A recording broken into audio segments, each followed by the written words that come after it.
Hi guys, for this week's video I will be discussing my results for the Maslow inventory test and the Catel's 16 personality factors.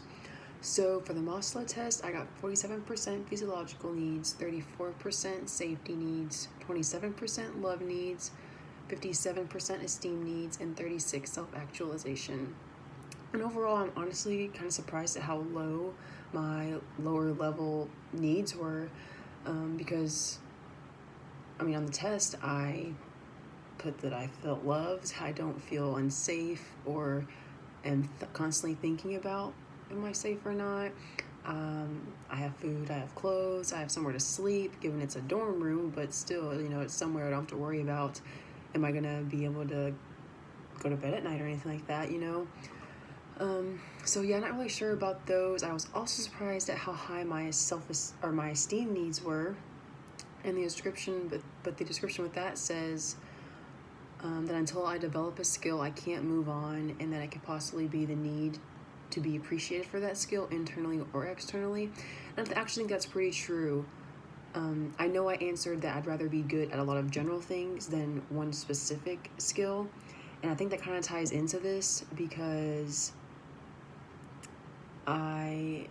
sometimes I know I get frustrated or keep doing a task until I'm good at it, and it also means a lot more to me when someone praises me or acknowledges my skill level or how fast I progressed at it, or just like my overall work. It does mean a lot when someone does that.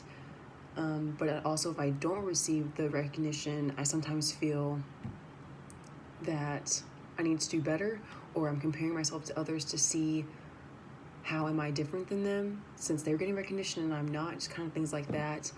And I know I need to work on that. Like, it's not necessarily a bad thing to compare yourself to others, but that's something I do need to work on. And a scripture that came to mind with me for that situation is Galatians 1:10. For am I now seeking the approval of man or of God? Or am I trying to please man? If I were still trying to please man, I would not be a servant of Christ.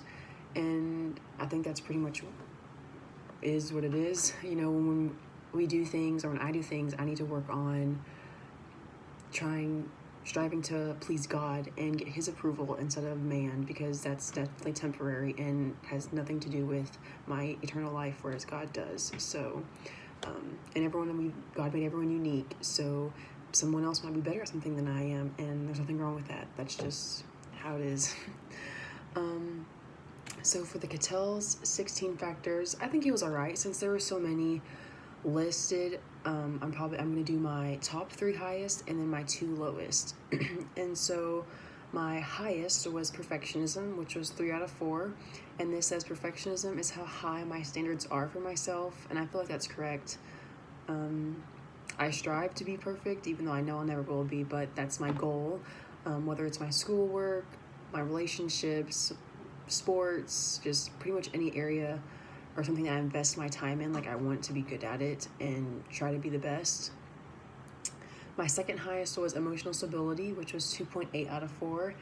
And this is how in control of my emotions I am. And I think this is also accurate.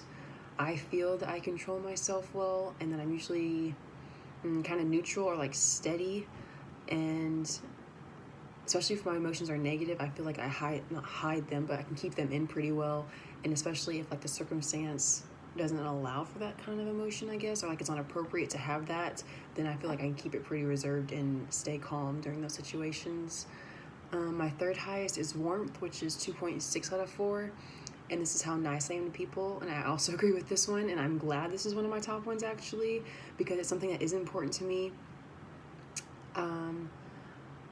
It bothers me when I see people mistreating someone else, especially if it's for their amusement or there's not really a reason for it. They're kind of just doing it. Because everyone deserves to be treated well, and I'm not saying I'm perfect, or that, I definitely make my mistakes and have my shortcomings, but I do try to make a point to smile at people or to say hi, or just not necessarily give them the cold shoulder all the time, because little things like that I think do make a difference on someone's day. And also, since this is my top 3, and I'm glad it is, I feel like if you were to ask anybody to describe me, nice would be one of the main words, and I definitely take pride in that, and I'm glad that I do give that off and that people receive that from me. My two lowest were abstractedness, which was 1.1, and then apprehension, which was 1.8 out of 4. And abstractedness is how imaginative I am, and I don't feel that I am. I don't think I have a really good imagination, but I don't really daydream or fantasize. I am pretty busy throughout the day, so I'm not really idle, and don't let my mind wander to get to that point, so I'm not really surprised by that one. And then apprehension is how troubled I am, and with that, I'm glad it's low because I don't really want to be troubled. So yeah, I am glad those two are low, and that's about all I really have for these tests. So thanks for listening, and I hope you guys have a good rest of the week.